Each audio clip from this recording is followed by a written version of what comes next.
Hello, how's everybody doing on this fine, whatever time of day it is? Good? Good. There's not a ton going on in the world of gaming right now. Not a bunch of announcements, not a bunch of releases, just really not a lot of stuff going on. So what do we talk about? Well, I'm a big Star Wars fan and obviously a big gaming fan. And there are a good deal of confirmed Star Wars titles currently in development. So I'm going to use this opportunity to talk about what those games are, what we know about them, and what I think about them. Starting with the one coming the soonest, Star Wars Outlaws. If you're a Star Wars fan, you are probably well aware that Star Wars Outlaws is coming. Honestly, even if you're not a Star Wars fan, you might fucking know. Because pre-orders are already up and we've got a concrete date with August 30th. But we still don't know everything we need to know to be able to concoct viable predictions about the quality of this game. At least I don't think so. But we do of course know that this is a Ubisoft game. It's being developed by Ubisoft's Massive Entertainment. And being a Ubisoft game comes with its own kind of baggage. A lot of Assassin's Creed and Far Cry games have been saddled with the label of being too bloated and or homogeneously designed, right? Feeling checklisty rather than like a fun game, and so a lot of people were worried, and likely still are, that Star Wars Outlaws will end up the same way, which is a fair enough concern. But with what we've seen of the game, I think it's too early to call it. The developers, of course, assure us that the game will not be bloated, full of boring, busy work, but they have to say that, right? So I don't expect that to put your minds at ease.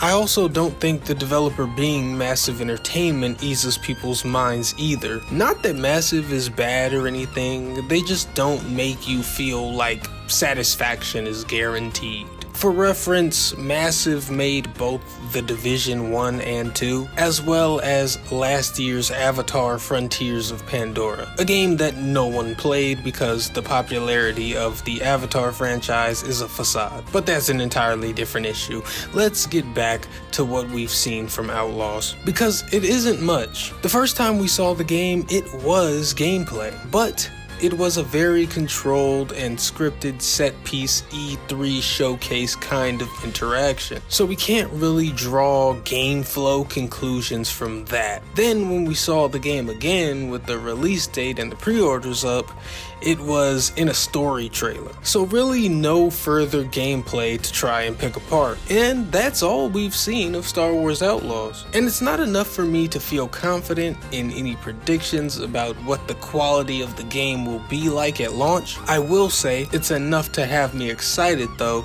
and the game appears to have a number of promising features. Whether or not those features will be properly executed remains to be seen, but the potential appears to be there. Another thing though is from the story trailer, which is the most recent look we've had at Outlaws. I will say that to me, graphically, the game looked a touch underwhelming. A lot of animations came off a tad stiff. I also felt that in certain areas, the main character, Kay, her face looked a little off, like in a low fidelity kind of way. And I couldn't help but think her hair was way too stiff. But I get it. This is going to be a big game with a large scale. There are going to be times where the game is rendering a lot and concessions will be made graphically. And this game is also still 4 months out, and I'm sure a lot of work will be done in that time. I know it sounds really stupid, but I really do hope they fix the flow of Kay's hair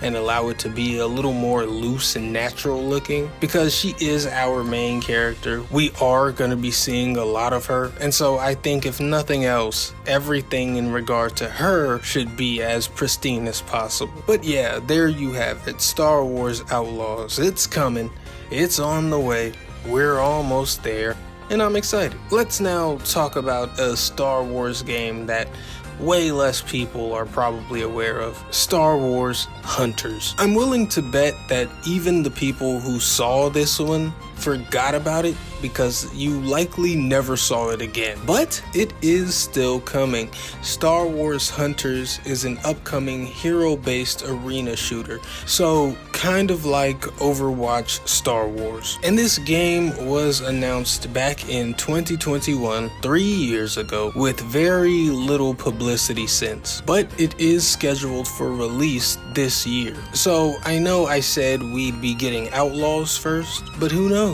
Star Wars Hunters has a 2024 release date, but not a concrete day or even month or season. As far as the look of the game, I honestly don't think it looks bad. However, I'd be fucking lying if I said it was something I'm wildly excited for. I'm more just in an indifferent wait and see kind of state when it comes to this game, because it can very easily release to basically zero fanfare and fall off the face of the earth, or it could find a surprisingly steady fan base and stick around for a while. Like I said, the game doesn't look bad, and to their credit, when it was shown at the Unreal Tech Showcase back in March of this year, the game looked significantly better than when we'd last seen it. Just more fluid, better lit, and just generally more attractive and fun looking. Now, of course, this being an Overwatch-like hero shooter, it will be free to play. And of course, again, being free to play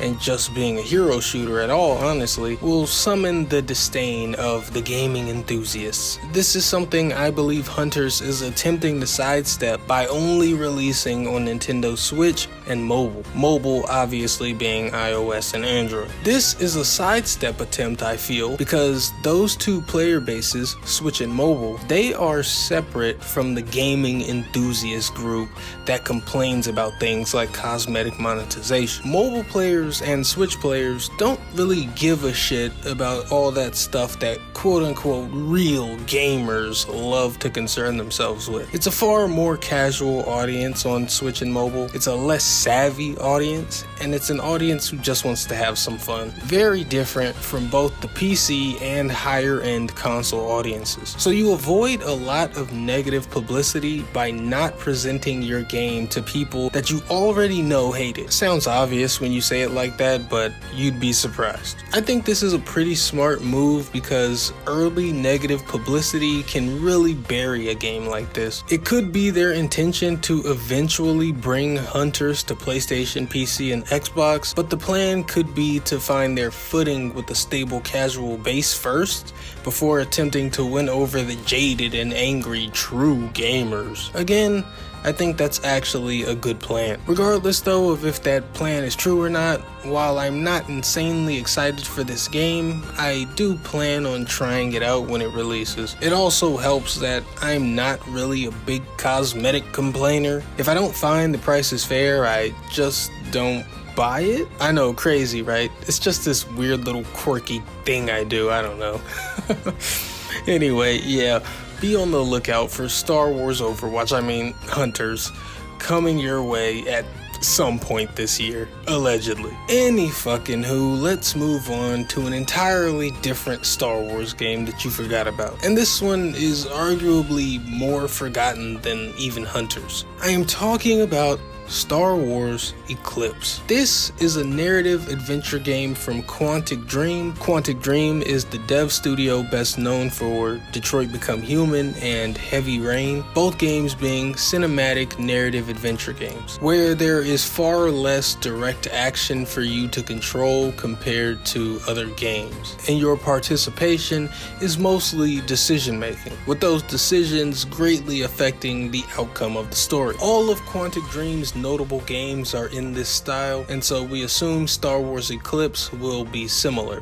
But of course, set in the Star Wars universe, fucking duh. In fact, we know Eclipse will be similar because the devs have said as much, that Eclipse will retain their highly cinematic presentation and deep branching narratives. Now, we only saw this game once in a cinematic reveal trailer back in 2021, and the game never showed back up, prompting a lot of people to wonder if it was canceled. But we were assured a few months ago that this is not the case, and that development is actually going rather smoothly. Beautiful words to hear, honestly, because it doesn't sound like a lie to me. It's not hard to imagine what would be making this game take so long. I mean, it's probably huge and fucking dense with dialogue. Not to mention, if it's anything like Detroit was in 2018, it's probably graphically insane. Not something that you just cook up quickly. Also, I mentioned that the game was definitely similar to Quantic Dream's past games. Similar? Yes. Quantic Dream's core features are confirmed. However, they also mentioned that Eclipse is, quote,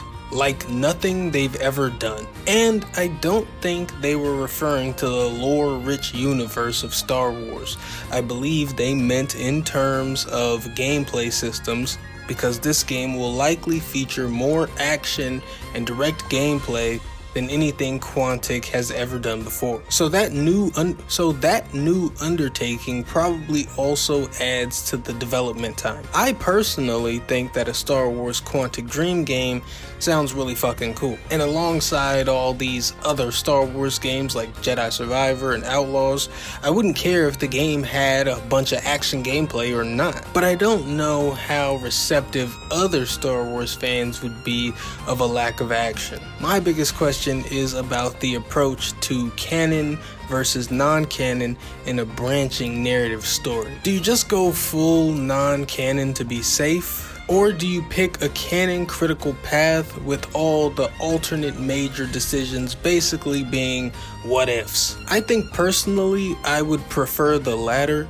because I would rather have something that actually matters to Star Wars in some way. Non-canonical stories feel like a waste of time to a degree, and it feels like a waste of the IP. Why not just be something else if you're gonna concede to not matter to Star Wars? You know? That's why I don't really care for Star Wars Visions. Not that Star Wars Eclipse will be unenjoyable if it isn't canon, but I'd argue that it is a bit deflating in terms of the excitement for where the story goes and what its characters do. Unless the story sucks, then you're just happy that it's not canon. But I'm not anticipating bad games, or I wouldn't be excited at all. But what do you think about the potential canonization of this game, and how do you think it should be handled? I'm interested to see what you guys think, so comment at the end of this. But for now, let's talk more about Star Wars. And for this fourth game, we actually have no information except that it is being developed. We don't even know the real title,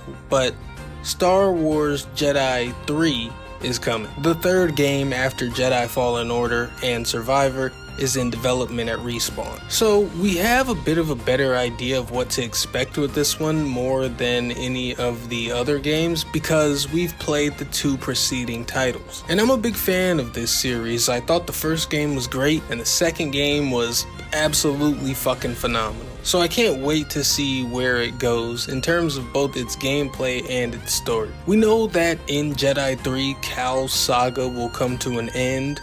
We'll have reached some sort of conclusion, but really that's all we know. There really is just like basically no information on this game. Just it's being developed by Respawn, the same people who developed the other two, and this is the end of Cal's trilogy. That's all we've got. So yeah, regardless, excited. Can't wait for when that eventually materializes. I'm on record as calling Jedi Survivor the best Star Wars game ever made, and I stand by that statement, and it's really not even close. But now, moving on, and I've saved, well, not the best, but I've saved something for last. I don't know what it is, but it's something. You know that I'm talking about the Knights of the Old Republic remake. That's right, the KOTOR remake still exists. It's still alive, it's still kicking. This thing has had an extremely troubled development ever since its initial announcement back in 2021. A time I'm now realizing had a lot of Star Wars game announcements. But also at the time of announcement, the game literally didn't exist in any form beyond its logo and that brief CG trailer. And in the time following its announcement, all signs pointed to it surely being canceled. I mean, this thing switched developers, it was getting reported as having been canceled, everything you can think of. But no, it's here. Well, not here, you can't play it, but it is allegedly still actively being worked on. We've also been told that the entire development has changed, basically triggering an entire development restart. So don't expect this game anytime soon, if at all. There are still plenty of reasons to remain worried if you ask me. We might need to remain on our toes until the very end. The developer of the KOTOR remake, Saber Interactive, is far from the most decorated team. Most of their development catalog consists of B-tier games, ports, and providing support to larger teams on their projects. Not the most inspiring dev team to have on a beloved remake, but would you believe me if I told you they're better than the team they took development over from? Because they are. Outside of that though, if we assume for a second that this game does make it to the finish line without being garbage, then it still has the same canonization question that comes up for Star Wars Eclipse. Because spoiler alert for a 20-year-old game, but it turns out your customizable character is Darth Revan. And I don't think that really works in a canon scenario necessarily, because I don't give a shit if Revan is male, female, non-binary, genderless, alien, whatever. But they do need to be something concrete in my opinion.